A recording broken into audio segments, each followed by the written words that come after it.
all of them to do election that is making them to vote for and to be voted for. It is a right that is international bound, and Nigeria also is a signatory to it in the international organization in United. So the issue is before on Ejola Toro to Koja. So when this all happened, UK will not rise up and say, oh, there is a terrorist attack in the southwest Nigeria. Wọ́n máa bèrè lọ́wọ́ UK wípé àwọn Yorùbá nation ní o ṣé wọn fún yín lẹ́tà ṣe rí lẹ́tà yẹn wá ní àwọn rí. So it is not a terrorist attack. We are defending our. Ẹ jẹ́ ń gbọ́ yín dáadáa bishop níbẹ̀ yẹn intense oníṣù ni pé tàbá já ẹni sọ̀rọ̀ bishop ẹjọ́ má bínú ikọ̀ mo fẹ́ kó yí àwa tá àwọn ò lọ school ẹ̀yin kàwé Ọlọ́run dẹ̀ fún yín lọ́gbọ́n ọgbọ́n yóò dẹ̀ ní dáàrú mọ́ yín lọ́wọ́ ẹjọ́ ẹ bá mi ṣàlàyé bẹ̀ yẹn tó tàbá jáde nísìn ẹni àwọn kan máa béèrè pé ṣé terrorist attack ni ṣé díìsì ló ń ṣẹlẹ̀ nílẹ̀ Yorùbá ni ṣé ló ń ṣẹlẹ̀ Nàìjíríà ni wọ́n wá máa sọ fún wọn pé náà pé ẹ̀sán kankan ní ẹ bá mi tún bẹ́ẹ̀ àárín yẹn sọ dáadáa kò yé mi. Yeah, when they ask ibi àti ló ń ṣẹlẹ̀ tí Nàìjíríà bá tẹ̀ parọ́ fún wọn ní international organization pé àwọn terrorist ló ń attack wọn ní south west o àwọn Yorùbá nation agitator náà korúkọ wọn wọ́n á máa sọ fún wọn wípé it is not so. You already received our letter. You already identified who we are. We are simply defending our identity, and under the self-determination treaty, we have the right to do so. We are not terrorists. We are simply defending our identity. It is our right. And Nigeria is bound to obey us.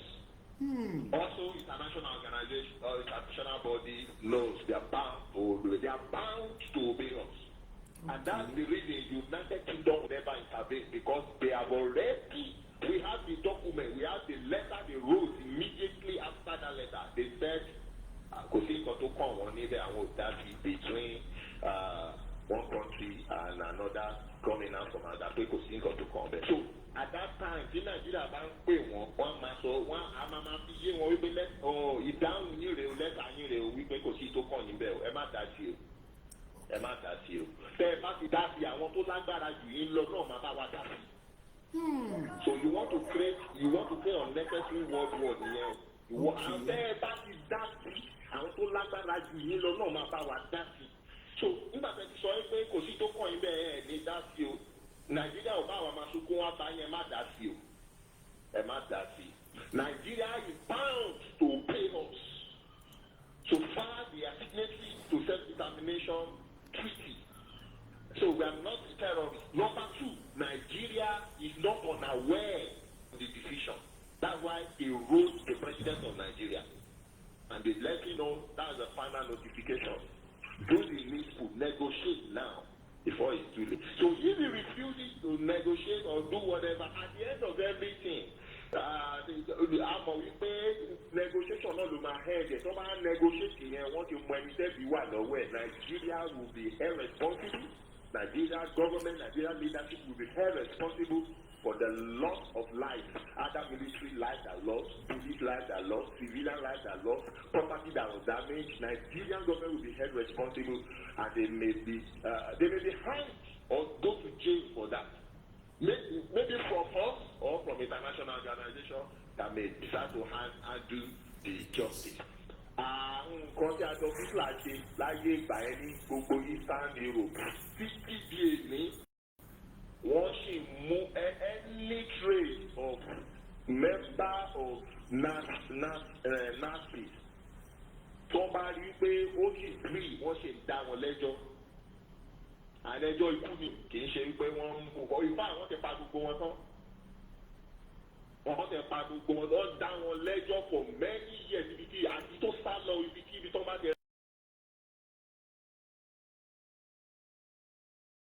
Dá wọn lẹ́jọ́. So Nigerian politicians will not escape if they will not sit down àti kì í ṣe pé tó bá ti bẹ̀rẹ̀ tán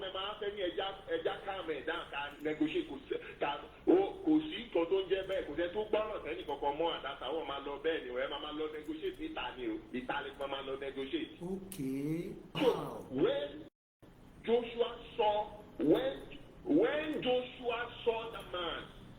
the man did not say I am for you or against you. The man said I am neither for you nor against you, for I am the captain of the army of the Lord, the whole army of the Lord. So it's left for you. Should you allow me to step into this issue, or you want to be doing it by yourself? I want Yoruba people to know that the power from above has descended and have intervened into Yoruba issue. Àwọn agbára tó ń ju Nàìjíríà lọ tó ju Yorùbá lọ ọmọ dá sí ọ̀rọ̀ yìí. And so you have nothing to fear. Come out. Let Nigeria behave wicked as they are, and they will regret it for the rest of their life. People will be throwing their passport away. They will not want anybody to identify them as Nigeria. If you don't know it, because Nigeria will be seen as a terrorist all around the world, and they will be tracked down. By you Mori, you will hate Nigeria for what they stand for. Ṣé wọ́n ti ń hate wọn? Saudi Arabia kan ló lé kìíní padà ẹ̀ kí wọ́n ti ń pè. Gumi àbí kí ló rúkọ ẹ̀. Mo kẹ́ ṣẹ́gun náà.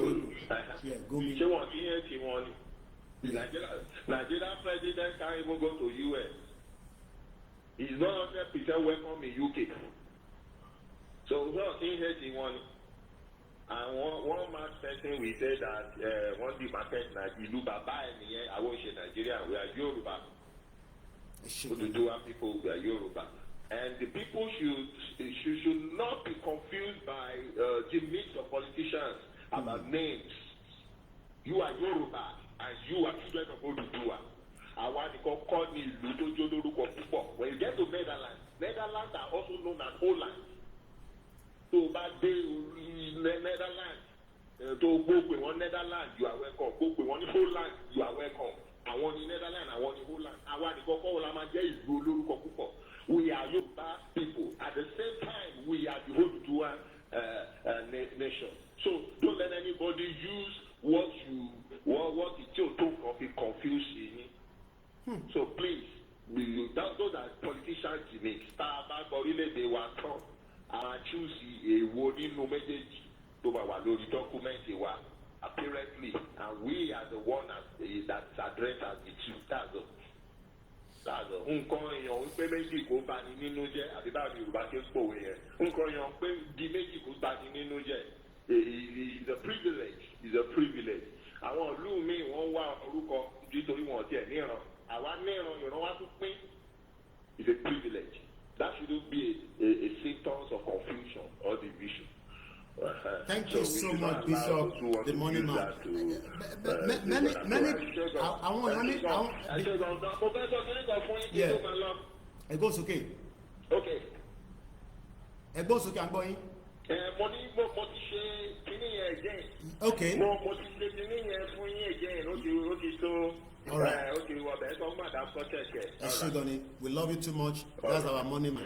Tó bá mọ̀ nípa rúbà tètè contact mi. Ẹ jẹ́ lọ sọ́dọ̀ Yorùbá Freedom. Mo ń bọ̀ yìí tẹ́ fẹ́ pè wọlé. Ẹ jẹ́ ká lọ sí orí Twitter space. Àwọn èèyàn ti dúró tó fẹ́ bá wa sọ̀rọ̀. Yorùbá Freedom. Ẹ jẹ́ ká gbọ́ látọ̀dọ̀ yín ìtẹ́ fẹ́ bá wa sọ. Mo kí Ṣẹ́gun Honourable. Ọ̀gbẹ́ni Bobby, owó ńlá ló máa fún mi kẹ́ €50. Ṣé ń dọ̀bálẹ̀ ni? Kò ní bàjẹ́ fún ẹ láéláé o. Ẹ tẹ́ bá mọ̀ Ọ̀gbẹ́ni Bobby tó bá fẹ́ gbọ́ 10 o'clock news. Ibẹ̀ ló ti máa lọ gbọ́. Wàláì. Wàá gbọ́ dáadáa lágbọ̀ọ́yé ẹgbọ́n sókè Yorùbá Freedom kẹba wà dá sọ́rọ̀ náà. Ẹni sùúrù Yorùbá Freedom lápè ẹ ṣiṣẹ́ sùúrù Mr. Kenzie ẹ jẹ́ kí Yorùbá Freedom kọ́kọ́ bá wa sọ̀rọ̀ ẹ̀yin ló máa kùn after that nígbà kọ́ọ̀lù tí ẹ̀yin méjèèjì bá sọ̀rọ̀ ẹgbọ́n sókè Yorùbá Freedom. Ètò náà nìyẹn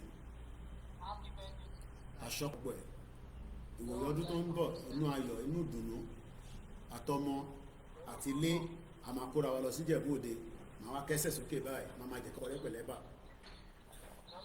àníwà ní exile torí ẹ̀yin ẹlòmínú yẹn fẹ́ ká jókòó sínú exile kí Ìgbòho wà lexile àbí kẹ́yìn wá máa ṣe kẹ́ máa ṣèṣèlú kẹ́ máa dágbádá bolẹ̀ ní tó máa léyìn tí ń bọ̀ ẹgbẹ́ òsókè jáde Yorùbá Freedom.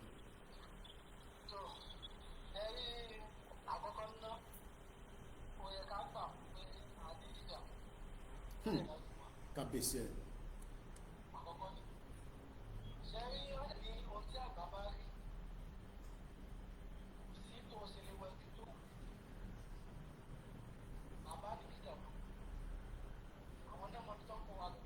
àgbọ́yé kábíyèsí lédùn wọn rẹ̀.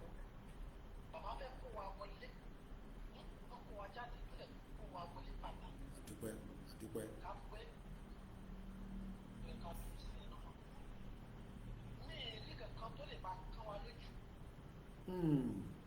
Bàbá ti wà ní Nàìjíríà. Ibi tá a lọ là ń wò lọ́ọ̀kan yìí. Èyí náà wo títà àti pọ̀. Kò bọ̀. Ọdún mélòó la ti lò lábẹ́ àwọn olóṣèlú? 26 years mani brother mi láti 1999. Gbogbo nǹkan tó ní sọ fún yín bá àwọn máa ṣe, wọ́n máa ṣe. wọ́n ti débẹ̀ wọ́n sì fi gbé wa débẹ̀ ni then after 50 years. So kò sí ẹ̀sọ́ tó fẹ́ máa kán wa lójú. Òkú ò lè wú u. Káwá kó sílẹ̀ láyé kò bọ́ síbò. Ẹ má jẹ́ ká wo. But just for ẹ jẹ́ kí n play devil advocate but ṣé ó am right láti wà in a hurry. Mr. Koiki kò sí láti tún láti wà ìná ìtura fẹ́ wà ó rì fún. Okay.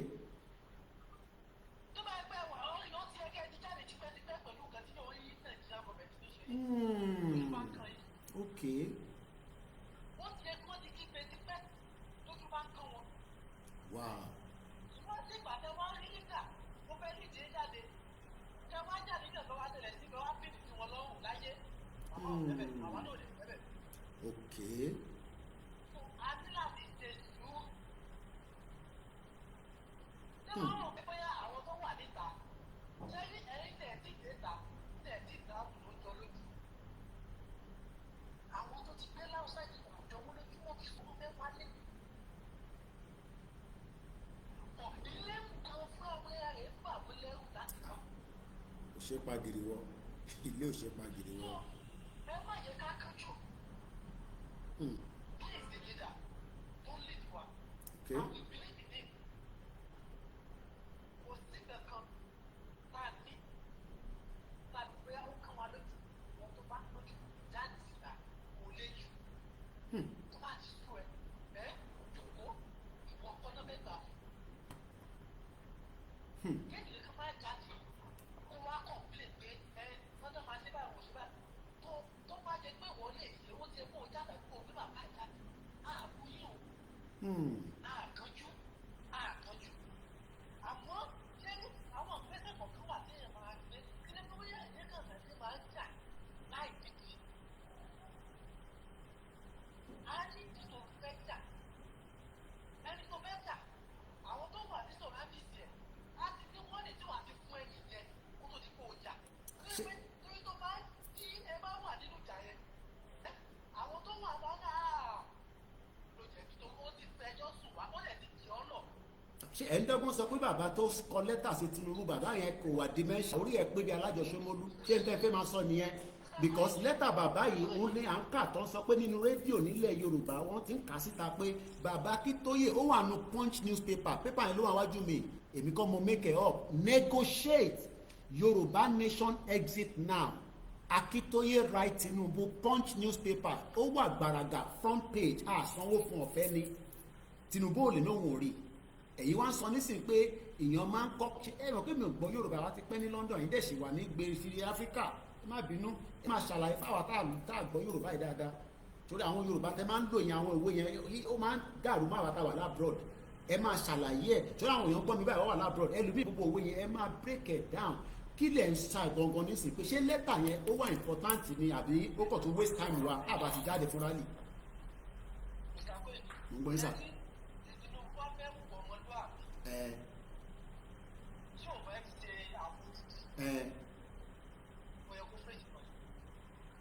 Ó jẹ́ kó ṣe kí ni sà.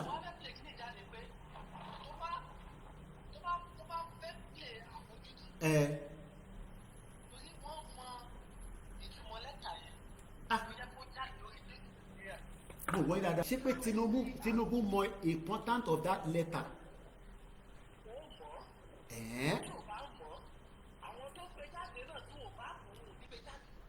Wow.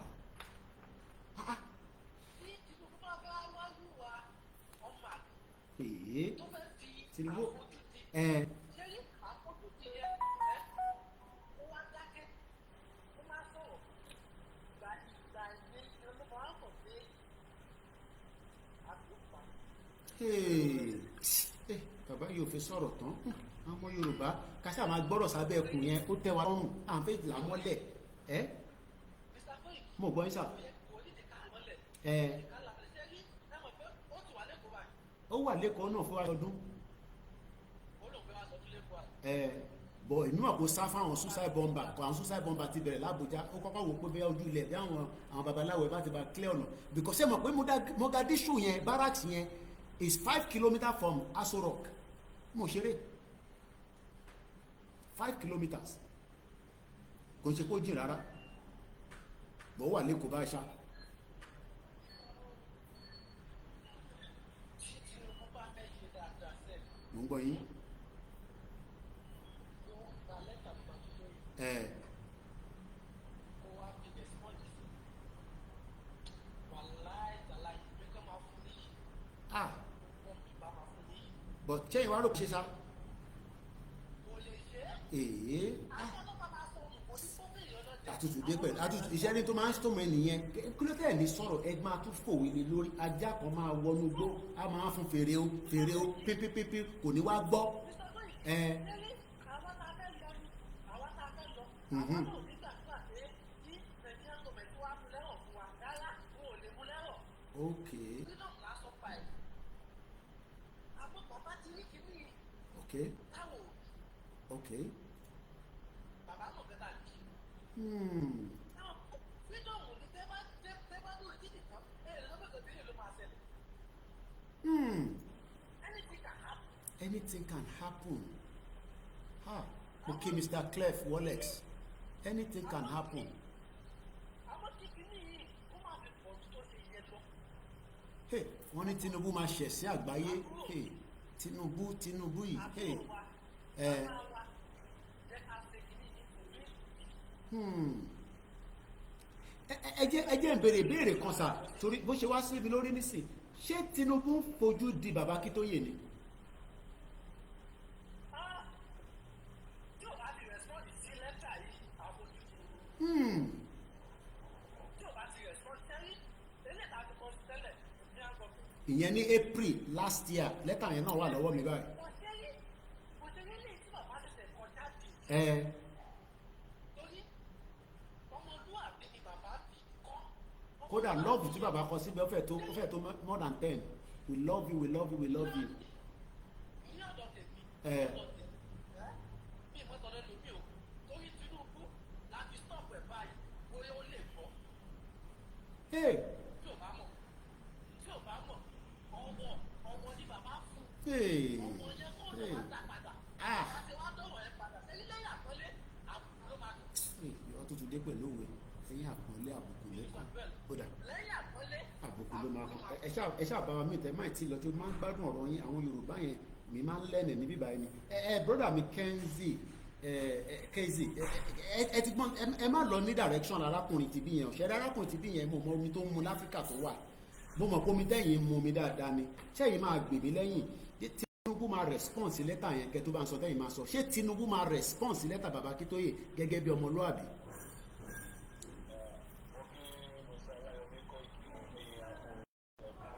ẹ ṣe gan ni sà àmín àmín kódà gbogbo àgbáyé ló ti ń gbọ́ yín o orí platform bí 200 ló ti ń gbọ́ yín o mo ń gbọ́ yín.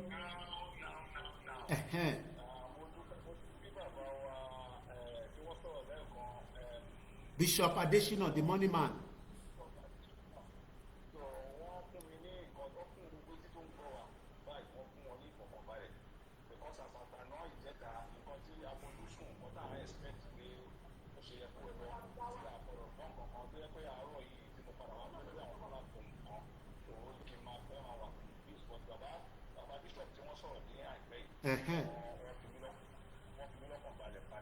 Okay. ẹ̀yin náà ẹ má lọ bẹ́ẹ̀ yẹn náà ẹ yóò ṣe support mi kẹtẹ ìwò pọ́jọ́ birthday mi kẹ support mi ẹ̀ẹ́dẹ̀ kọ́kọ́ wá kí mi síwájú àṣẹ fìyẹn gà mí ni ẹ̀yin ọmọ Yorùbá ṣe máa ń ṣe báyìí nígbà tí mo ní Tinubu máa response letter ẹ wá ní Tinubu ò ní response letter ẹ rí pa àti wá ń gbóhùn síra wa lẹ́nu báyìí ó yẹ gbóhùn sókè o mo ti dákẹ́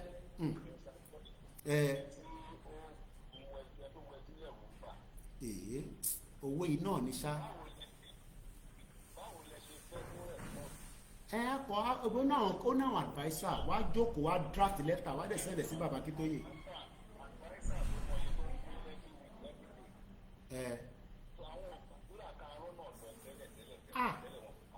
èmi fẹ́ ka rọ́nà náà tó bá yẹ pé yẹn ni mo fẹ́ ka rọ́nà náà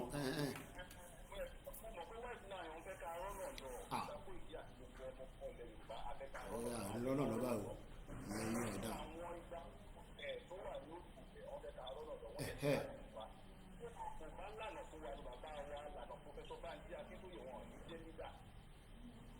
so tí bá fẹ́ gbọ́ yín dáadáa nísìnyí mo fẹ́ mọ bí tẹ́ ń lọ ṣe Tinubu ò fẹ́ ka rọ́nà lọ lẹ́fẹ́ máa mú báyìí nísìnyí o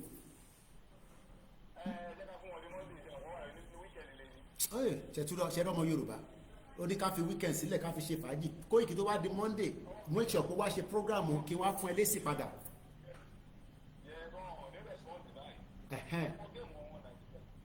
ẹ mọ̀ kí mi ti kúrò ní tipẹ́ ilé ẹ̀rọ máa ṣàlàyé fún wa àwọn òsín lé tipẹ́ àti kúrò ní tipẹ́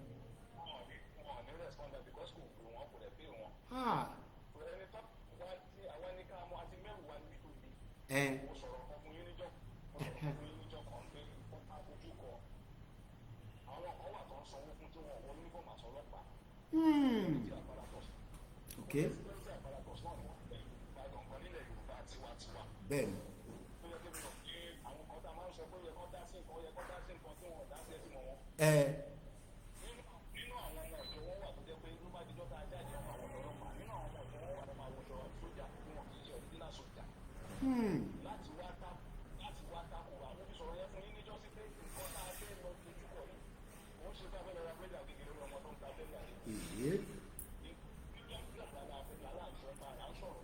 kò ṣe kọ̀ọ̀kan rẹ tí mo fẹ́ jẹ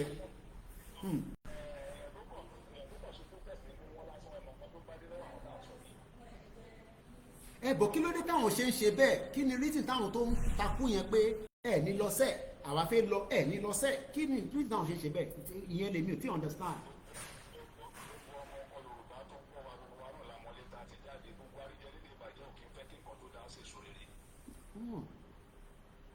níbo lẹ ti kọ́ Yorùbá sà.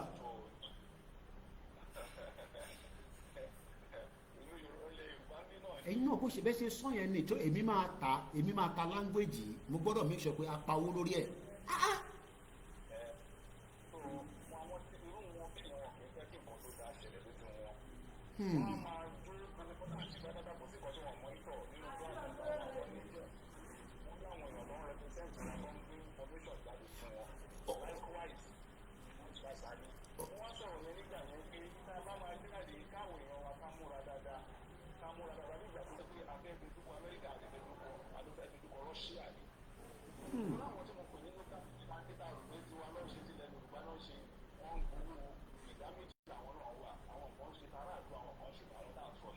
Okay.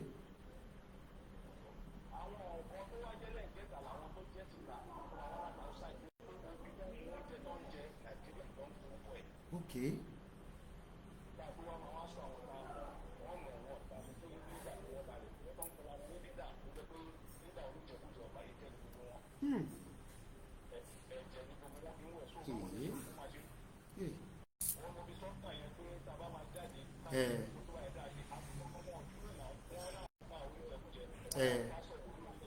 Okay.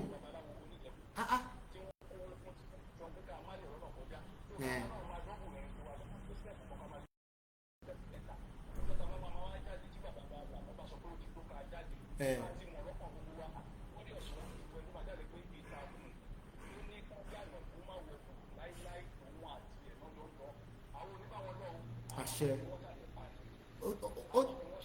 Ó dá mo ní ìbéèrè kan tí mo fẹ́ bi yín torí pé mo rí pé Yorùbá ti yín ó lọ dáadáa ju tèmi lọ kí nìdí tá a ṣe fẹ́ gba Yorùbá nation tá a fẹ́ ní Yorùbá nation kí nìdí. àmọ́ tàbá ní ẹ má máa ní gbogbo ala èmi ò mọ̀ ẹ ṣàlàyé. English mo máa fi ń ṣe yẹn àwọn èèyàn náà wọ́n gbọ́ English ẹ sọ Yorùbá sí wa à ń gbọ́ Yorùbá. ìdí tá a ṣe fẹ́ kúrò ní pé security lórí ilẹ̀ Yorùbá kò sí. Ah, gbogbo àgbẹ̀ wa náà ti pa tán. ah, gbogbo àwọn màmá wa tó ń kó oko tó bá bá wọn sùn tán wá. ah, ìyá àgbàlagbà má bá àgbàlagbà sùn kò dáa. ọkùnrin gbogbo ẹ̀ ló ní evidence èmi tí mo ń bá yín sọ̀rọ̀ ẹ̀ mọ̀ mí dáadáa o. ọ̀pá ìyá ni wọ́n pa bàbá. Ah, ẹ má ẹ̀ka tó lọ bẹ̀ yẹn lálẹ́ yìí. tó o kẹ́lẹ̀ mọ̀ pé àwọn kan náà ń sọ. tó tẹ bá dé Lagos ní Lagos fúnra rẹ̀ tó mẹ́rin school ló wà tó jẹ́ pé kò ní facility tó lè sọ pé wọ́n lè ní learning conducive learning environment. ṣé a lè máa wà bẹ́ẹ̀ lọ́nà o. àwọn tó máa rán sí wa gbọ́ngàn fúnra wọn gbádùn ẹ lọ sí bára. ẹ tí òbí tí bàbá tí já sí. mi ò lè kúrò jáde lágbo mi lọ rẹ́sì lórí bára because òun pọ̀ mi. ìlú ló ń gbà ní sára ilé àwọn tó wà ní sábẹ́. Mo kí látọ̀ṣun state o Mr. Ayodeji. ẹ má dìgbì àwọn tó máa pàṣọ sí lọ́rùn tó máa ní kan wáyé kí èsì àbújá ṣúgà fún wọn ẹ̀wù kan tó fún wọn jẹ́ ní sábẹ́ ṣàtọ́. A rí ọbẹ̀ tó níyọ̀.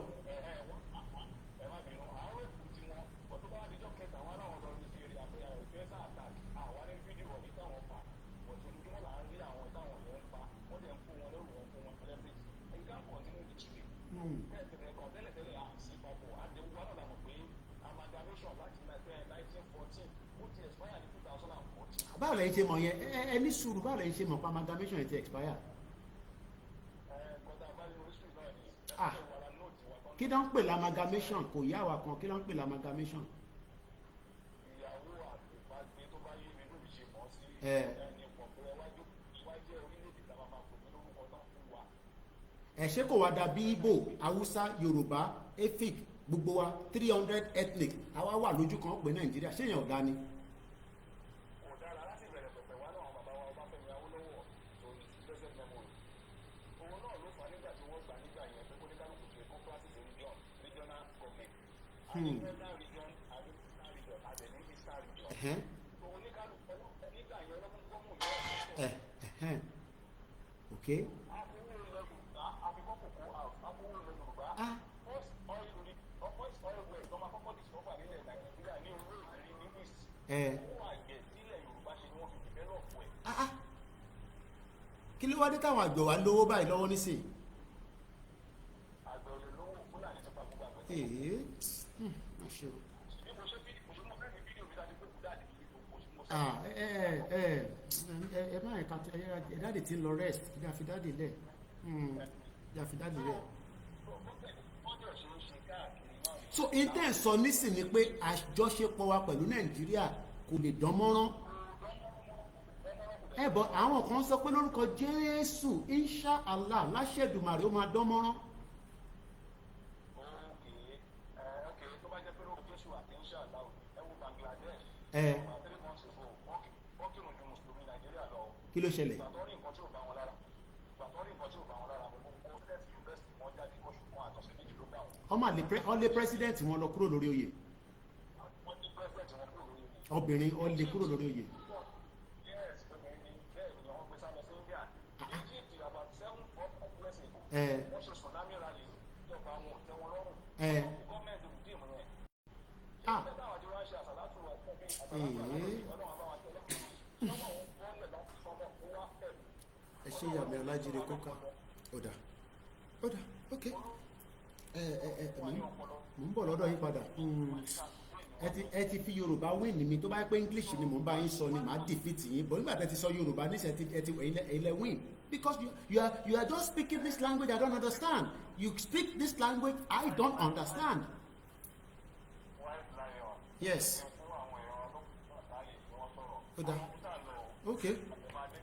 Ok bí a bí bàbá yìí ní ká máa lọ mò ń bọ̀.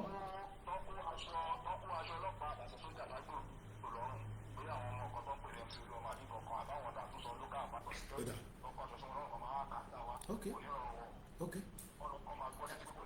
táwọn èèyàn bá ti ń sọ òwe wọ́n fẹ́ ẹ ṣe gan bàbá mi tó bá ti ń lo òwe yẹn mo ti ń gbọ́ bàbá mi wọ́n pátápátá là ń fọ́jú kùmọ̀kùmọ̀ là ń dẹ́tẹ̀ kí ló dé tẹ máa ń lo àwọn òwe báyìí tí kò ń yá àwa diaspora ẹ máa lo àwọn òwe báyìí ẹ̀gbọ́n mi sọ̀rọ̀ báyìí já sáré gbọ́n tó sọ mí báyìí.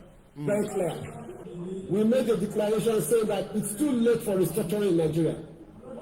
You will remember in 1962 there was a massive problem in Nigeria when Awolowo was arrested. Our people talked to us. There was crisis for over 4 years that led to the coup. There was a Yoruba meeting of elders called the Yoruba Leaders of Thought. We relented. The thing continued. Yoruba has continued to lose ground since that time. In 1993, there was the annulment of the June 10 election. Sidiade, the former spoke and said Yoruba should go ahead and conduct an election. It led to nothing. The same thing happened in 1988, just before the handover to the democratic elected government. Yoruba did not want to go for anything like Nigeria again. But then it failed. Look at where we are. Yoruba has been losing ground since 1914, and we are just tired. We are not for restructuring. It's too late for restructuring in Nigeria. It's too late for Sovereign National Conference. It's too late for resource control. What we want now is for the dual republic. And we are very categorical about that. We have made that very clear. We have made declarations, and we are very serious about our demands. Every region does go to its own trend. Yoruba wants to go on its own because the problem that Yoruba has is Nigeria. Nigeria is the problem, is the impediment to Yoruba development. Is the impediment to Yoruba development. Without Nigeria, we will be where we are. 1962, we were far ahead of South Korea and North Korea. We were far ahead of China. We had television before France. We had radio before South Africa. Now look at where we are today. I think it's a shame that every Yoruba man can be talking about restructuring at this point in time. What are we restructuring? This country that is already shot to pieces? I don't think that's what we want. But they are always talking about giving Nigeria a chance. The patience of Yoruba with Nigeria has come to an end. This video was in 2017. Can you imagine? Video that boy was in 2017. Now, I think one thing Baba wa sọ, the emeritus professor spoke on the Yoruba World Media. We have got the link to that, and I will play it now. Ẹ ti gbọ́ gbogbo tèmi sọ, but ẹ jẹ́ ká lọ gbọ́ ntí the emeritus, the leader of the Yoruba nation, the national leader, he spoke when everybody was asking, what is going on? Kí ló ń ṣẹlẹ̀? This will be the opportunity for you to know what Baba is telling us.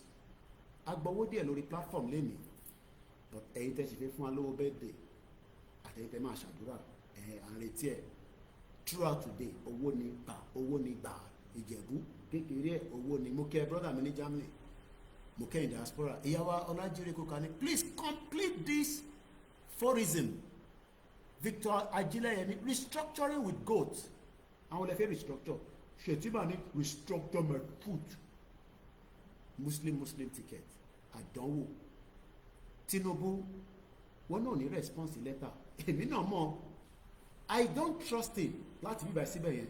But the man that knew exactly how to mú Tinubu lẹ́pọ̀n, wọ́n ti rá lẹ́pọ̀n báyìí.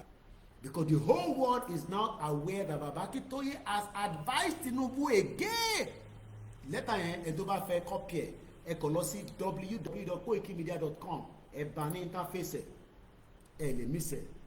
This is the time that we need to be careful with information to sọ pé Baba Akintoye sọ báyìí. No, Baba Akintoye knows how he will deliver the message that will then allow us to gradually, kò bá jáwa mẹ́ta, kò bá jáwa 1,000, kò bá jáwa 1 million, until the 60 million will assemble across all the 4 corners of Yoruba land. It will be very difficult for anybody to come and invade us. And if they try, ẹ̀gbọ́n tí Baba Akintoye sọ fún àwọn ọmọ Yorùbá, let's go this way.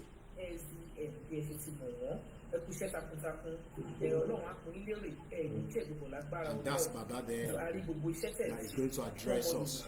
Ní agbára tí Ọlọ́run àápa níbi tó lérè gbogbo wa pátápátá tọmọtọmọ tọkọtọkọ táyátáyá tẹbítẹbí taratara àní tí wọ́n ṣe àwátì ẹ̀ṣẹ̀ báyìí dádì ẹ máa bá wa fún ọmọ Yorùbá kí ẹ bá wa sọ bí tá a dé bí tá a ń lọ fún ọmọ Yorùbá ní àṣálẹ́ wọ́n ti ń retí yín láti jọ ìpínlẹ̀ wá ṣe kí ni ẹ wá bá wọn sọ̀rọ̀ ẹ bá gbóhùn sókè dájú ẹ ṣe kọ́ sá. ẹ ṣe bọ́ sí ọmọ mi a ti súnmọ́ ẹnu lẹ̀kùn tọ́lọ́run ṣí sílẹ̀ fún wa pé ká bọ́ sínú kọ́ńtì táwa wà kúrò ní Nàìjíríà. Ẹkùn yẹn ti wà wájú wa táwọn wò báyìí ó kàn ìwé ṣíṣẹ́ díẹ̀ ní àṣìṣe náà kájọpọ̀ àìsílẹ̀ fún kájọ wọlé Ọlọ́run ti blessing kàtà nípa. Sọ kò sí ìròyìn mìíràn mọ́jú wípé the day is coming. The day has more or less come. But we need to take care of àwọn kéde kan kéékèèké. Ó máa ń jẹ́ pé àwọn kàtà àti àwọn olùbá máa ṣe nígbà tí a bá ti bẹ̀rẹ̀ nìyẹn. A ṣe wọ́n kúrò lọ́nà báyìí. Àjẹ́ ń ṣe gbogbo ẹ̀ wọ́n bọ́ sí mo fẹ́ dúpẹ́ lọ́wọ́ àwọn tó ń ṣe gbogbo executive YSBM, World Council YSBM, deputy mi nílé George Akínọlá àti George Akínọlá, deputy mi ní diaspora Káyọ̀dé Ìmọ̀lá, mo kí gbogbo yín mo kí deputy general engineer Adéjúgbé, mo kí gbogbo yín àti gbogbo àwọn leaders YSBM in every state, in every local government area in Yorùbá land. Mo kí gbogbo yín o. A ti fẹ́ débi tá à ń lọ kò sí ìròyìn iṣẹ́ náà pọ̀. Adé mo lè sọ yẹn. Iṣẹ́ náà pọ̀. Àmọ́ náà tẹ́lẹ̀ pé bàtà bá ń súnmọ́lé á pọ̀ sí i. Iṣẹ́ náà wá pọ̀ sí gan-an ni. Mo dẹ̀ dúpẹ́ lọ́wọ́ Ọlọ́run. Mi ò ṣàárẹ̀. Mi ò ṣàìsàn. I'm up to it because it is God's will that we should have our country, and He is our enabler. So, Modupe, there is joy in store for us, joy unlimited in store for us. Lágbára Olódùmarè láìpẹ́ láìgbìnà, a máa dẹ́nu joy yẹn. Ẹ ṣé o. Ẹ ṣeun gan-an dáàbì ẹ ṣe àdúpẹ́. Bàbá wa Káyọ̀dé Ọmọọlá tí ó ní nǹkan tí ẹ fẹ́ fi kún nǹkan tí dáàbì sọ ẹ bá gbóhùn sókè. Ẹ ṣe gan ájì àpín náà.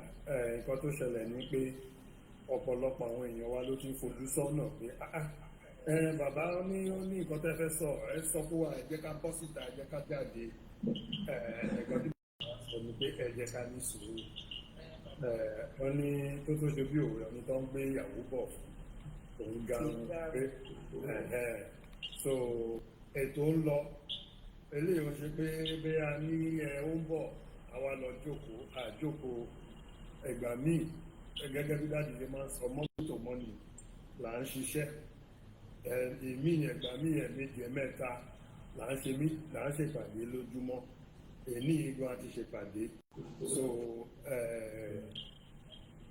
kò ní pẹ́ dé mọ́ nǹkan tí mo lè sọ nìyẹn mi ò ní fẹ́ fọjọ́ sí pé ọjọ́ báyìí àbọ̀ ọjọ́ báyìí àmọ́ káwọn èèyàn fojú sọ́nà a ti fẹ́ parí ètò ẹ jẹ́ ká ṣètò yẹn ká mọ̀ pé bẹ́ẹ̀ ni o ètò yẹn ó ti múná dóko dáàdì abẹ sọ fún gbogbo àpé ókè o ẹ̀yin ọmọ Yorùbá o ilé ti tó lọ o ó yá ẹ jẹ́ ká bọ́ síta so ẹ jẹ́ káwọn èèyàn wà kọ́yìn ní sùúrù fún wa ẹ má ní wọ́n ti sọ pé ìjọba ìbáyìí ní àti sọ pé ìjọba ìní o ẹ ní sùúrù fún wa láìpẹ́ láìpẹ́ ètò tá à ń ṣe àti fẹ́ parí ẹ̀ let us just nǹkan táwọn olóyìnbó ní dot the I and cross the T's so ìyẹn là ń ṣe mọ́wọ́ sí pé ètò tá a máa fi ṣèwọ́de àti fẹ́ parí gbogbo ẹ̀ so káwọn èèyàn ní sùúrù fún wa ìyẹn jẹ́ nǹkan tí mo máa fi kún nǹkan tí dáàdì ti sọ ẹ ṣe gan. ẹ̀yin èèyàn mi tẹ́sí mọ̀ èmi náà ni ọmọ yín Mariam Abraham Aláoyè ọmọ bàbá bẹ̀. So now, let's go back and hear more from our leader. I think Bobo, I think God tí wọ́n sọ bọ̀, ẹ jẹ́ ká gbọ́ the other part. Personally, everybody, mo bẹ̀ yín, bá a ṣe ń dúró yìí, bóyá ọ̀tún náà ló máa yá abẹ́rẹ́jà ẹjọ́ mẹ́rin ní àbíjọ́ márùn-ún èyí ní ọ̀pá ọmọ. But between now and the day ẹ máa kúrò mi wípé ẹ jáde o, between now and that day ẹ máa múra, ẹ jẹ́ kí kálukú máa múra. Òótọ́ tó lè bá wá lórúkọ èèyàn ọkùnrin lè tiẹ̀, but ẹni tó bá jẹ́ ọlọ́gbọ́n á ti ṣètò fámìlì ẹ̀ àti díẹ̀ sọ́dà tó lè bá dé wọ́n á ti ní agbára láti kó lójú. Ẹ jẹ́ ká ṣe bẹ́ẹ̀, ká get ready. Gbogbo nǹkan tẹ́ bá rò pé ẹ ní ìdí ẹ máa ní ìdí ní rálì yẹn kẹ́ ti ṣe sílẹ̀. Ẹ má sọ pé ó di tó yẹn. Ẹ jẹ́ kó lọ́jọ́ ọjà ẹ̀ṣẹ̀ wọn lọ máa kọ́ yìí. Ẹ máa fi ṣe kó lọ lọ́jà o. Ẹ má jẹ́ kó lù bẹ́ẹ̀. Ẹ jẹ́ ká bẹ̀ẹ̀ láìka díẹ̀. Ẹ bá ra oúnjẹ ẹ fi díẹ̀ sílẹ̀. Ẹ fi ṣètò pé sọ ẹ̀ sílẹ̀. Rally yẹn lè fi ní environment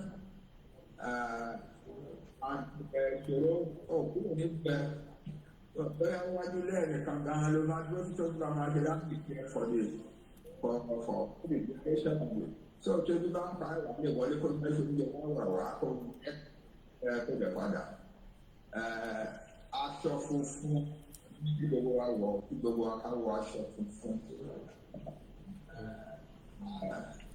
Ẹ ti gbọ́ bẹ́ẹ̀ yẹn nísìn, kò ń ṣe pé ńgbà tèmi bá wá dé tí mo ní aṣọ funfun ni wọ́n máa wọ ó, kẹwàá ní Kóìkì ló ní aṣọ funfun la máa wọ ó. Mo kàn ń clear èmi náà ti lọ ra fìlà funfun wò ó Koikimedia mi, kódà àwọn staff wa mo ti rán wọn ní aṣọ white kọlọ́ra, wọ́n dẹ̀ máa print Koikimedia fáwọn staff tiwa, àwọn tó máa wọ press wá fi sí lẹ́yìn. Ìwọ náà tètè lọ ra aṣọ funfun, ó ní láti ṣe lọ ra aṣọ funfun. White lélẹ̀ tí mo wọ̀ náà nísìn, tó bá ní white nílé lọ kalẹ̀, tó máa péjọ tó bá fẹ́ gbé wọ̀ á ti dọ̀tí. Àwọn yonkan ti ń pariwo 4x4 flag, kò ń ṣe pé flag ta ní tẹ́lẹ̀ wọ́n ló ti expire, no, ó máa lẹ̀ mọ́wájú ilé ẹ bá ẹni tó bá bíbà bẹ́ẹ̀ dá kó wá yọ kúrò nígbà tó bá fi síwájú ilé ẹ, ògùn fi pa nìyẹn. Forí flag yẹn wàá fi síwájú ilé ẹ báyìí, ìjọ tí bàbá bá ti rẹ jáde o, ibi tó da wàrà kọ sẹ́nu lẹ̀kùn ẹ tó máa wà visible, tó òrùn máa ta sí, òkè ló bá ń gbé ni nà sókè, igi ọ̀parun ló bá lè lọ tètè gẹ́ẹ̀tì ni rí mọ́lẹ̀ kó gbé flag síwájú ilé ẹ. Bàbá ẹni tó bá sọ pé ilẹ̀ tó gbé flag sí yẹn kó wá yọ kúrò. Now there's another message that came out, bó ṣe rántí nísìn, I was almost going to forget this.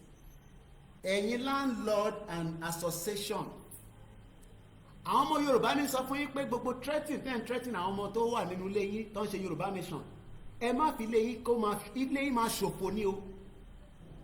Ṣẹ̀rí ilé tẹ̀ ń wò yẹn ẹ máa fi ṣòfò ní o. Don't threaten any Yoruba sons and daughters that are living in your house right now because they are doing Yoruba nation. But no, àlegbà kó ṣe Yoruba nation bíbá yóò máa kọjá their work. Anybody tó bá gbé wá bá mi ní case, ó fẹ́ fi ilé ẹ̀ ṣòfò nìyẹn. -1 nílé tẹ nílẹ̀ Yorùbá nìyẹn. Bomb bastard. Wọ́n ti ní kí n sọ fún yín. From all the way Kwara down to Lagos State, ní any right láti sọ fún ọmọ Yorùbá kankan pé kò lè gbénu lẹ́yìn tó ló ń ṣe Yorùbá nation. Ilé yẹn ó fẹ́ jẹ́ kó látòkè délẹ̀ ó máa ṣòfò ni. Ìta máa ṣe fún lẹ́yìn àní sọ fún wọn. Don't threaten anybody in the apartment that they've rent. Kò bá jẹ́ face me I face you ló ń gbé flag síta nígbà tí bàbá bá ti ní ká jáde. Tó o bá lówó láti ṣe flag, kò bá jẹ́ ewé ni lọ gé ewé tó dáa. Mo sọ fún ẹ pé by now sórí èmi náà ní igi tó pọ̀ níbí báyìí, mo ṣẹ̀ ní kọ́ bá mi lọ gbẹ́ ní àwọn kankan wà tá a ṣe tún máa ṣe sí àlè fi hàn wọ̀nyí lórí social media. Mo ní 12 níbí báyìí, àwọn kéékèèké tó dẹ̀ lè wọnú báàgì mi ní backpack mi tí bá kó 12 yẹn sínú ẹ̀ ó máa wọnú ẹ̀. Èmi wà a máa fi na flag, èmi wà ìzọ̀bùzọ̀bù èyí ìbà èyí ìzọ̀bù èyí ìbà ìzọ̀bùzọ̀bù. Géègì igi wà lẹ́gbẹ̀ẹ́ ilé ọ̀fẹ́ ni ó ragi má sọ pé ó fi lọ ragi ká fún ẹni lówó no má sọ pé lọ wá àdá tó dáa kó wọnú gbólẹ́gbẹ̀ẹ́ kó ṣá igi ọpẹrun kó ṣá èyí tó dáa èyí tó nídìí kó gbẹ́nu ẹ̀ sókè dáadáa bíi 6 kó tọ́jú ẹ̀ sẹ́gbẹ̀ẹ́ ilé ẹ̀. Ṣọ́nà orí wọn sán ni wàá mọ tígi bá ń ṣe. Gbogbo nǹkan lẹ́ máa lọ mú sílẹ̀ inú igbó yẹn ẹ̀yin mọ̀ nǹkan tẹ́ lè lò ẹ lọ wá síta mú òótọ́ gbogbo nǹkan mi wá ẹ máa láti lọ fowó ra níbọ̀ yìí tó bá lè gé lọ́fẹ̀ẹ́ wọnú igbó lọ kó lọ mú jáde rányàn níṣẹ́ ẹ̀yin tẹ́ wà nílé ẹ̀bùn tẹ́rú tẹ́ ṣe máa ń bẹ̀ wọ́n tẹ́ máa ń lọ́bì fún 5,000 ẹ lọ́bì nísìn fún 5,000 kẹ́ lọ ra nǹkan pamọ́. Koiki àlówó láti ra oúnjẹ sílé kí ni máa ṣe sí yẹn ṣàlè bọ́ gbogbo yín ni ṣé gọ́ọ̀mẹ̀ntì ni wá ní àìtí ṣe gọ́ọ̀mẹ̀ntì náà ìlú òyìnbó ló ń bá àwọn èèyàn yòó.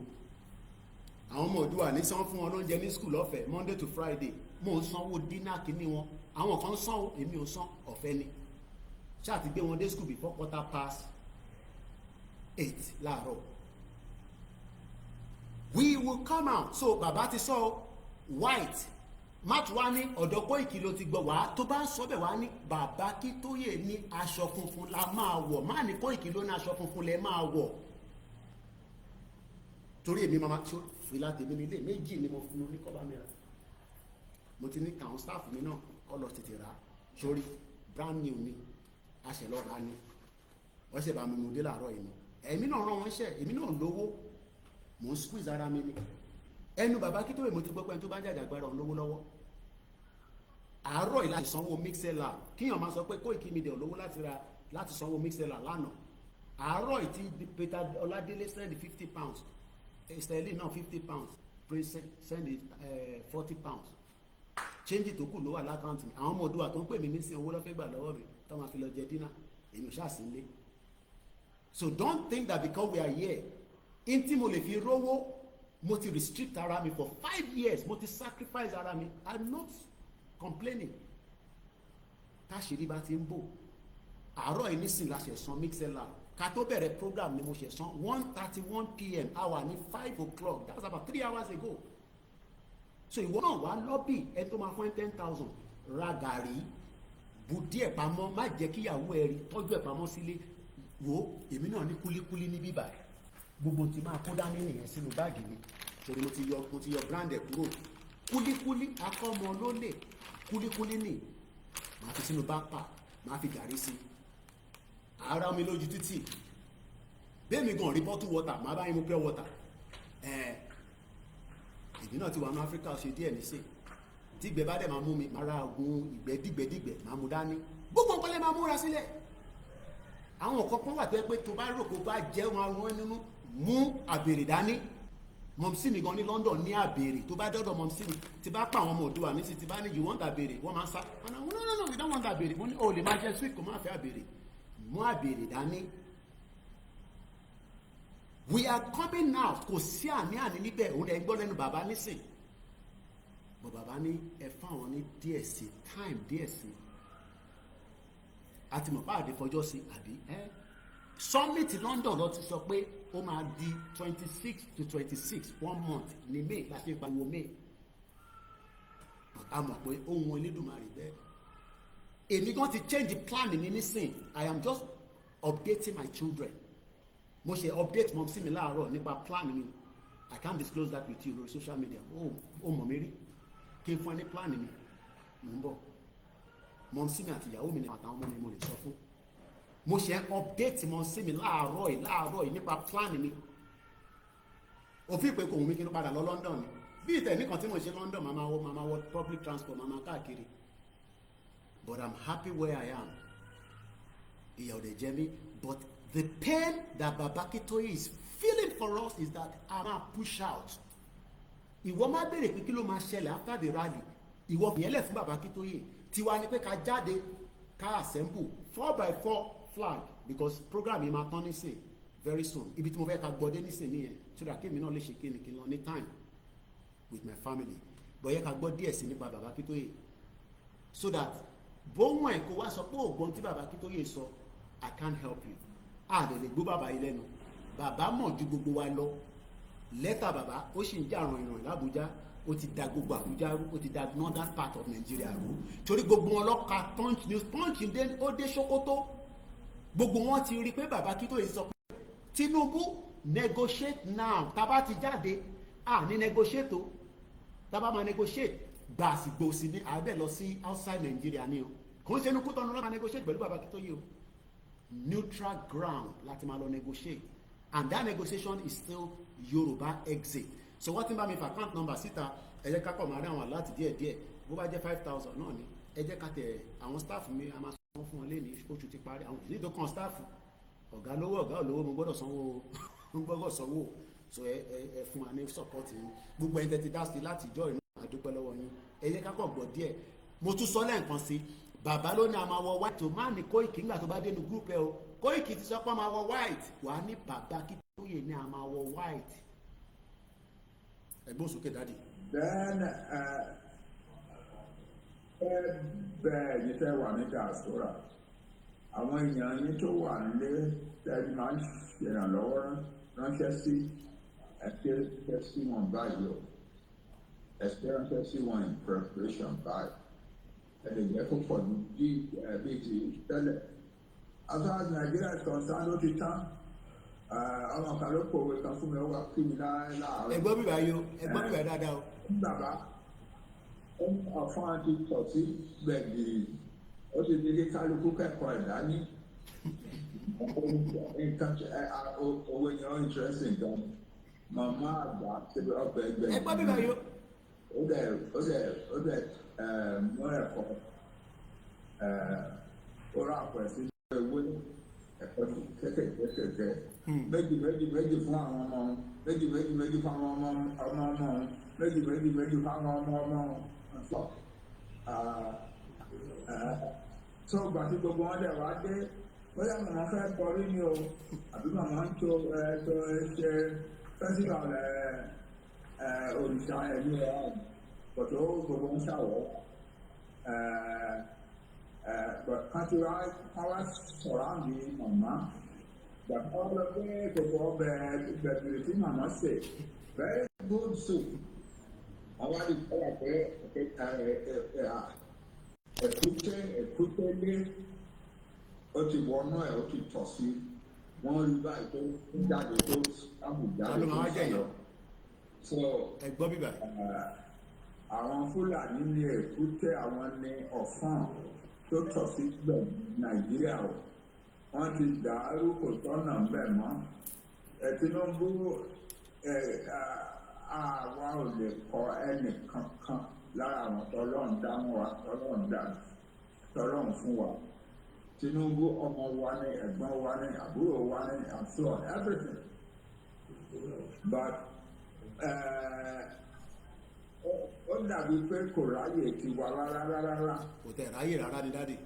In the first 12 months of his administration, agbọ́dọ̀ wọn pa wá nígbà tí Buhari àti ẹ̀dùnmọ́ because Buhari ò ní interest àti ẹ̀mọ́yé ìyàwó àpapọ̀ yẹn àwọn ọmọ ọjà ṣe statistics kan tó ń kó jọ only 29,000 Yorùbá people were killed in the 8 years of the Buhari presidency. ẹgbọ́n bí ayé. Well, ní láwùjọ gbà statistics náà jáde. That is Nigerian National Bureau of Statistics, official. And in the first 12 months of Tinubu's presidency, one to 15,692 Yoruba people. 15,000. 15,000. In 2 years, ọdún méjì. When Buhari was in power, we lost 28,000 in 8 years. Tinubu ti ṣe 2 years àti lose 15,000 ọmọ Yorùbá. You might start saying Koiki how? Jẹ́ nǹkan fún ẹ ní just brief chinchini àwọn tí bí a recollection ẹ ó kọ́ lè tálì. Ní ó ti lọ pé 3 weeks ago ní Ìbàdàn ọmọ òkókó tó bí wọ́n jù sómi. Wọ́n nàbí. Wọ́n bí ọmọ kan náà ẹ rántí pé mo play video ẹ̀ fún yín tọ́nà gbé lọ sí 4 hospital ọmọ yẹn padà kú ni ó di méjì ṣé ká tó máa kà lọ. These are not people that were killed by even terrorists. So akíbàbà àgbà wọn adalẹ wa kó wa délẹ̀ lórí ẹ máa ká gbó wọn lẹ́nu transformer gbogbo wa ló hot tèmi gan hot tẹ̀yin gan hot but we must understand that Baba has the interest of gbogbo àwọn ọmọ Yorùbá. So ẹ ká kọ̀ sáré gba last call yìí ká tó máa lọ ẹ bá wa mute background ẹ ti wọlé alàgbà tó ń pè ẹ bá wa mute tẹ fi ń gbọ́ wa yẹn ẹ bá wa mute ẹ ṣe gan ni sá ẹ bá gbóhùn sókè. ẹ ṣeun bàbá ẹ kú ètò. èyí náà lè máa bá wa wrap it up ẹ wá fàdúrà lé lórí tó dáa tí ń lọ lé báyìí ìrìn àjò wa ṣe àdúpẹ́ fọlọ́n. Yes sir. Ìgbà ọdún kan ni. Amen. Ẹ̀mí yẹn á gùn. Amen. Ẹni ẹlẹ́dọ̀ nígbà ṣe ń ṣe. Amen. Ilẹ̀ ìlérí tẹ̀ ń pariwo ọ̀sán tòru tààrọ̀ ìrọ̀lẹ́ ní ṣìṣẹ́jú any opportunity ẹ ti tún fi bá dé yín lẹ́yìn ẹ ti tún fi orí Yorùbá Nation náà lẹ fi ń polówó látàárọ̀. Ilẹ̀ ìlérí náà àjọ débẹ̀ gbàtí àsókè ni àjọ jọrọ ọbẹ̀ ni ojú òní tì yín. Thank you very much. Ẹ kú iṣẹ́ takuntakun gan. Thanks for your unrelenting effort despite the odds from left and right, discouragement here and there. You remain resolute and formidable. Ojú òní tì yín o bàbá. Ẹ ṣe àfihàn ń ṣe o. Ọlọ́run adúró tì yín sá. Mo kí yín lẹ́yìn in fact àwọn ọmọ mi pọ̀. Àwọn ọmọ mi pọ̀. In fact because ọmọ mi kan àná ní bá díẹ̀. Nígbà tí mo wá rí pósì ilé ni pé nígbà tí mo rí pósì ilé ni pé bá dé yín lé ni mo ní wá. Of course the last year we also congratulate you. And say we in fact as a flyer kan so for me say píìkì déètì yẹn pé may ni mo ṣe wá píìkì ẹ̀ dáadáa ń sìn lágbára Ọlọ́run ìgbà ọdún kan ni many happy returns in God's name. Mo wá fẹ́ kí yín pé kú iṣẹ́ Yorùbá Nation àfi mo gbọ́ rántí arákùnrin kan náà tó yí ìyàwó ẹ̀ wà nínú oyún tí ọsítà kan kọ̀. Oh yes bẹ́ẹ̀ni tó ní àjọkẹ́ má kú ó padà kú náà ni wọ́n rejected hospital. mélòó at least èèyàn méjì lọ ti contact mi ní kẹmọ̀ pé èèyàn kan wọ́n pa àkọ́ náà àwọn èèyàn wa kan náà àmọ́ tó ṣẹlẹ̀ wọ àwọn ọmọ wa ń ṣe rìpọ́tẹ̀ lọ́wọ́ ní Ẹ̀pẹ́ ní mo ń gbọ́ ìsà. ó ju 15,000 èèyàn tó ti gbẹ̀mí mi tán ti pa. kábíyèsí ẹ fi yẹn sọ́wọ́ òsìsà rẹ́kọ̀dù náà sọ yẹn is more than 15,000 souls that have died lẹ́nu ìgbà tí bàbá yìí wọlé. Unbelievable. Of course a lè máa fi allegedly sí somehow but that is the father truth Ọlọ́run gan sí mọ̀. Àwọn gangan kò ń ṣe wọ́n ti sin wọ́n títí wọ́n lè but they are dead cause. Nǹkan tí economic is dead kí la tún wá sọ kí lè fẹ́ mention tí ò kú so it's more than 15,000 ọ̀kan kan ṣáà wọ́n máa dé mọ́ bẹ́ẹ̀ so ojú ò ní tì wá Ọlọ́run amúwadélẹ̀ lérí it's not that is the best. This is the only solution to what we are facing. Yorùbá Nation no going back. Ọlọ́run adẹ́múwadélẹ̀ lérí náà. Akí bàbá wa Prọbanji Akíntóyè. Àwọn tó ń bá ìrìn àjò orí tó ń fẹ̀ ní gbé lọ. Kò sí rọ́ńbẹ́ kátànṣá lọ máa múra ni. So bàbá tó sọ wọn pé ká múra lóṣù àtàwọn tó ń fi yẹn ká fi géèjì ẹ̀ ṣe kò tó ń di yín ẹgẹ́ni kan ń bá ìrìn àjò yẹn rìn ní àwọn multitude nìyẹn so Ọlọ́run á ràn wá lọ́wọ́ Amen. agbára Ọlọ́run. Amen. Àti iléeṣẹ́ yín ò ní jóná. Àmín. Ọlọ́run á máa dì yín mú. Amen. Bàbá kan sọ̀rọ̀ kan lẹ́ẹ̀kan, mo fẹ́ bọ́ stress lé mi lè rántí but mò ń gbọ́ torí mò ń gbọ́ program yẹn live. Bàbá yẹn ní àwọn mídíà tó jẹ́ ti Yorùbá tó ń ṣiṣẹ́ yìí pé kán jọ kán tẹ̀sán mọ́ ọ̀rọ̀ yẹn, and that is one of the things I want to mention. Mo mọ̀ pé gbogbo wọn náà ń gbọ́ báyìí. We shouldn't deviate. Kájọ ká lo channel wa yìí gẹ́gẹ́ bí Koiki náà ṣe ń ṣe tiẹ̀ yìí. Kájọ ká ti tẹra mọ́ kínní fún ìpolówó. Ọlọ́run ló máa lè ká ràn wá lọ́wọ́. Àmín.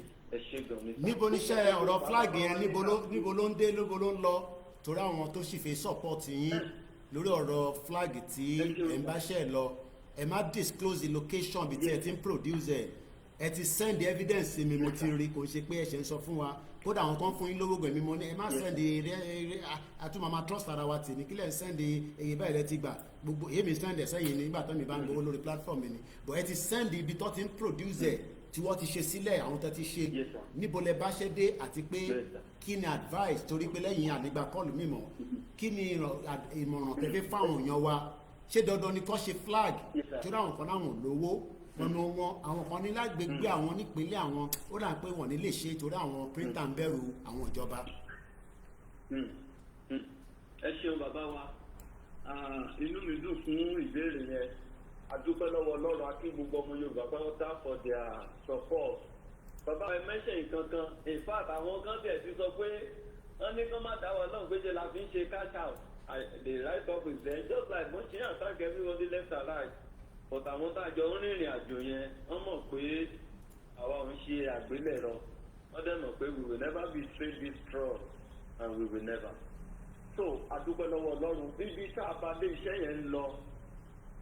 Though a kì nílò support but bó wá ibi tá a bá ti bá dé àdìbò report to ẹ̀fẹ́ àmú but there is something bàbá wa kan fún wọn ní on contact yín in fact wọ́n wá pè mí lánàá wọ́n tẹ̀ sí mẹ́sẹ̀gì ní ìjẹta but àráyé sọ̀rọ̀ torí àwọn iṣẹ́ kan tí bàbá wa bẹ̀ wá tí mo lọ up and down torí ẹ̀ yẹn bàbá wa prof Akíntóyè mò ń sọ so dábàá sọ pé bàbá ká kúkú là dáadáa so ẹnu iṣẹ́ yẹn la wà.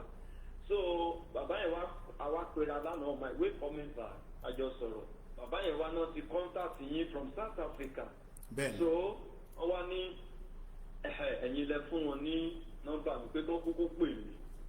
Bàbá yẹn wá sọ nǹkan táwọn màmá wa kan ti pè mí fún lórí ẹ̀ tí mo dẹ̀ fẹ́ tí gbogbo àwọn Yorùbá tán gbọ́ wa tán gbọ́ báyẹn lórí ọ̀rọ̀ flag yẹn. Màmá wa kan à ń pè ní òkú ṣàgbà wọ́n kọ́kọ́ pè mí lórí ẹ̀. Màmá yẹn ló point out pé ká correct star ti gold colour. 2 ìyàwó ẹlẹ́yìn ìyáàfin ẹlẹ́yìn Ọbáfẹ́mi ní UK náà wọ́n contact mi náà lórí ẹ̀ dẹ́yìn bàbá yẹn náà tún wá pè mí. Iná dẹ̀ ń sọ ni pé wọ́n ní ká jọ ká ṣálẹ̀jì anájì wa lórí small flag kó pọ̀ pé kò sẹ́ni tó máa rí láàjì yẹn ìyá lọ́jà gbogbo ẹ̀ àtọ́ máa mo wá ní wow.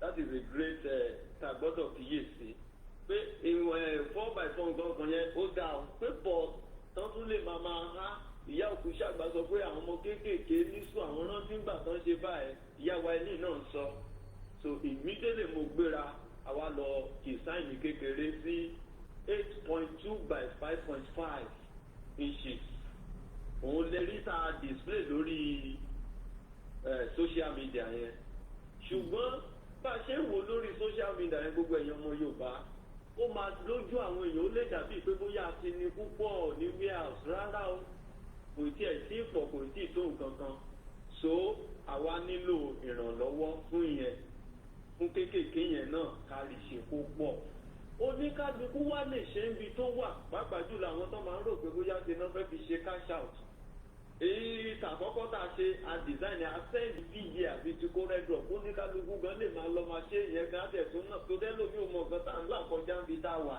ó máa nǹkan tó máa ń calculate èèyàn kan wá sórí platform wa lánàá ní some days ago ó ní àmọ̀jù kan máa gbowó lọ àwa bí òun léèrè gangan nínú ìrìn àjò yìí èló ló ti contribute rí lọ́dọ̀ tiwa Then àwọn tó lòun coordinate èlò náà so people just say so we now say instead of you abusing us oya take the PDF CorelDRAW go and do it on your own. So àti kékeré àti ńlá we have the CorelDRAW we have the PDF kò ní di torí owó design wọn àgbà lọ́wọ́ ẹ̀ but you don't need to design have the designer we send it to you do it over your but eléyìí táwọn ń pèsè àwọn tó ń believe nínú wa à ń ṣiṣẹ́ lórí ẹ̀. Then another question ni pé bóyá ẹni tí ò bá ní owó tàbí bóyá ibi tó wà inú mi dùn gbà tẹ́ ẹ sọ ọ̀rọ̀ kan lẹ́ẹ̀kan lẹ́ni tí ò bá ní ó dàbí ìgbẹ́ tí ẹsẹ̀ àwọn èèyàn wa kan ti máa kóòdì táìmù tá a fẹ́ lò kíní ẹ̀jọ̀ bẹ́ẹ̀ nínú ọ̀rọ̀ yín because washing kìtà bàbá bá ti sọ̀rọ̀ la bẹ̀rẹ̀ sí make use of it. Bọ̀sẹ̀ wá lẹ́ni tó bá di pé at that point ó wá di pé kò rí ó lo ewé that's wonderful. So nǹkan tó bá ti káyàn mọ́ lọ́wọ́ at that point of standing for our freedom olóníkàlùkù àlòmí tó wà ṣùgbọ́n lágbára ọlọ́run níbi tá a wà a máa méjọ pé ìwọ̀nba tá a ṣe àtàkùn lè jẹ pẹ̀lú ilé ìtọ́ ẹlòmíì náà ti ṣe ibi tó wà kó máa bára wọn àwọn ilé ìdálẹ̀ ti ṣe tẹ́lẹ̀ gbogbo ẹ̀ ló wúlò pàápàá lágbára náà so ibi tá a bá dé ní sin production yẹn ń lọ lọ́wọ́lọ́wọ́ abẹ̀tì tó fẹ́ ṣe sí ẹ má gbàgbé pé tájẹ́ẹ̀tì wa lórí ti fọ́ gbogbo ilé ìta tájẹ́ẹ̀tì pa fẹ́ ṣe 1,000 pieces ni so tí 4x4 yẹn a decide pé 800 tẹ́lẹ̀ ṣùgbọ́n àti reduce ẹ̀ sí 700 torí gbà táwọn ìyá wa sọ pé ká ṣe kéékèèké àwa decide pa máa ṣe kéékèèké ní ìwọ̀nba ẹ̀ dẹ́yìn ẹ̀ta láṣọ ìwọ̀nba ẹ̀ so bí gbogbo ẹ̀ ṣe ń lọ nìyẹn so ẹ̀jọ̀ flag yẹn ó ṣe kókó fún wa gidi gan ó dẹ̀ lélẹ̀ tí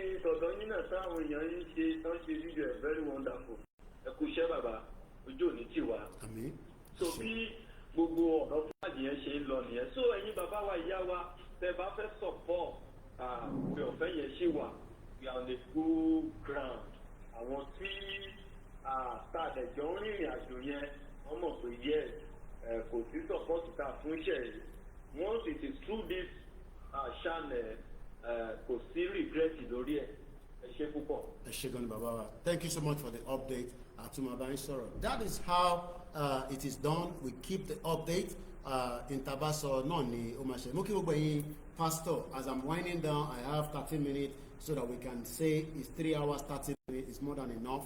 Mo kí bàbá Peter Sunday Mr. Olawale Jibona mo kí yàwá Grace Olúṣòótọ́ mo kí lẹ́ẹ̀kan sí bàbá wa Adéòtí mo kí yàwá Ọlájírè Kókà wọ́n ní by volition you rent your apartment to a tenant as long as the person pays the rent ẹni tó bá ti rent apartment lọ́wọ́ yín tó ń san rent he or she ẹni tọ̀hún can exercise control so long as not destroy tó bá ti destroy property yín ẹ má fún wọn ní threat pé torí wọ́n ṣe Yorùbá nation ẹ máa kick wọn out that is not going to be tolerated and we want to be very careful torí pé ara àwọn ọmọ Yorùbá transformer ni ó ń gbóná èmi gan tẹ ara mi ti gbóná dára tí náà ṣe ń gbóná but we are still maintaining our decorum òyìnbó ńlá ni pẹ̀lú máa wọ̀rí nípa mí nínú ẹ̀ mo lọ bẹ́ẹ̀ mo kí mọ sí mi dáadáa mo kí gbogbo ìyá òdúwà nílé lóko gbogbo ẹ̀yin tẹ́tí communicate I have done a short video to appreciate everybody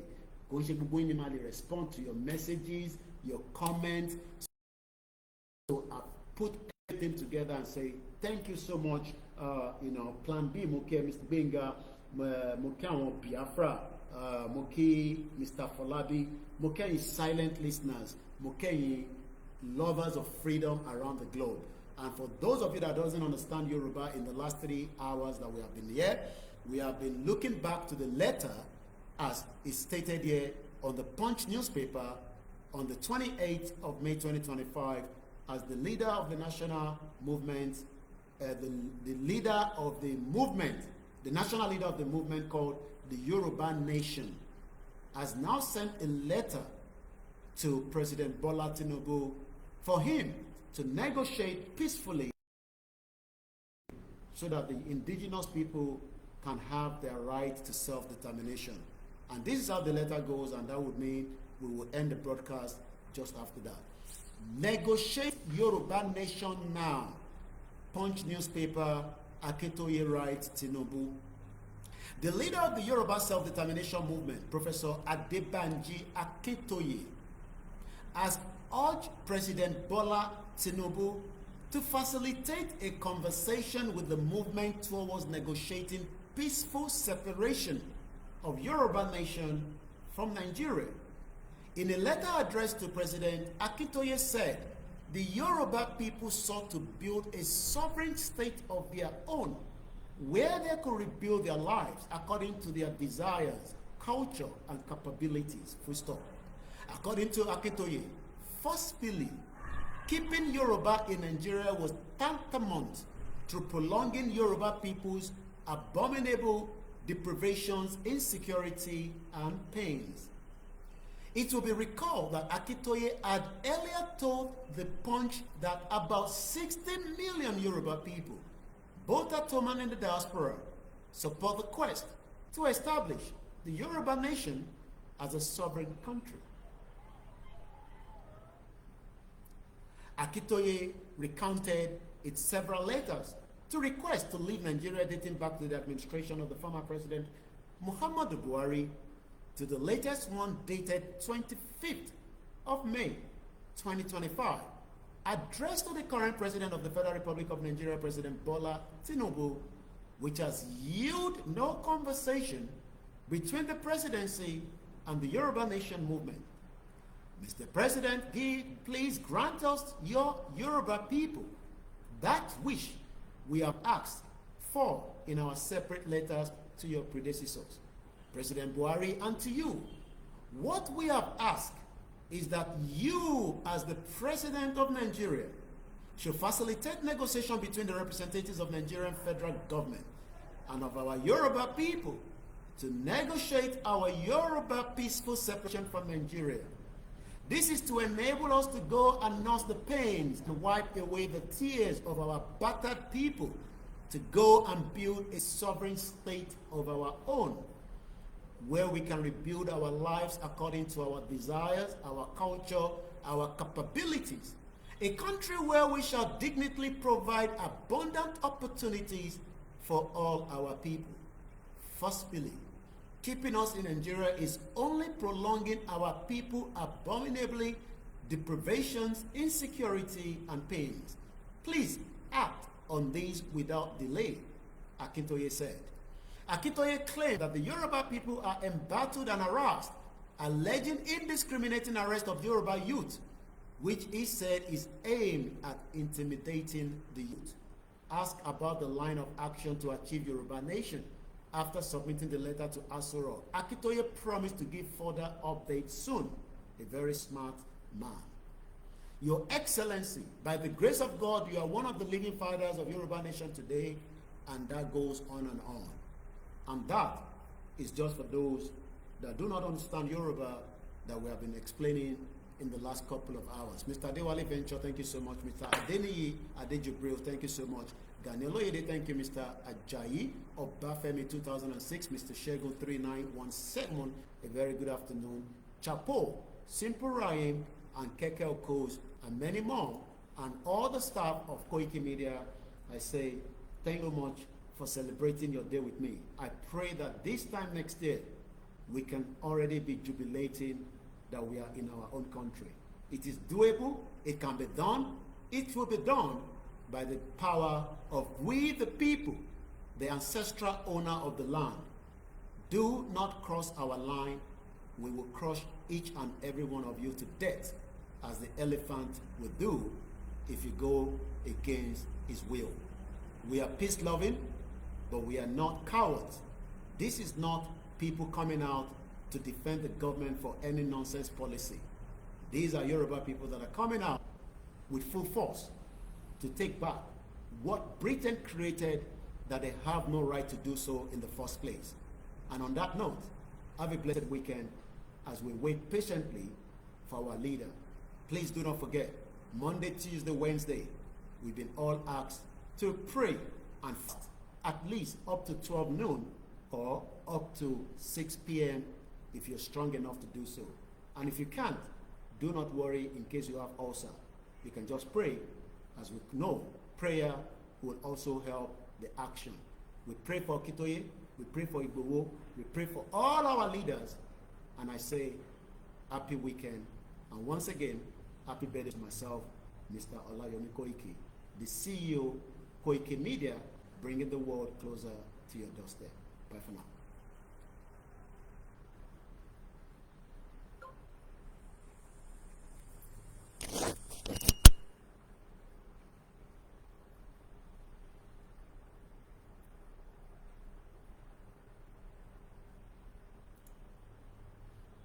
Massive for Justice, thank you so much. Ogumola Abiodun, thank you so much.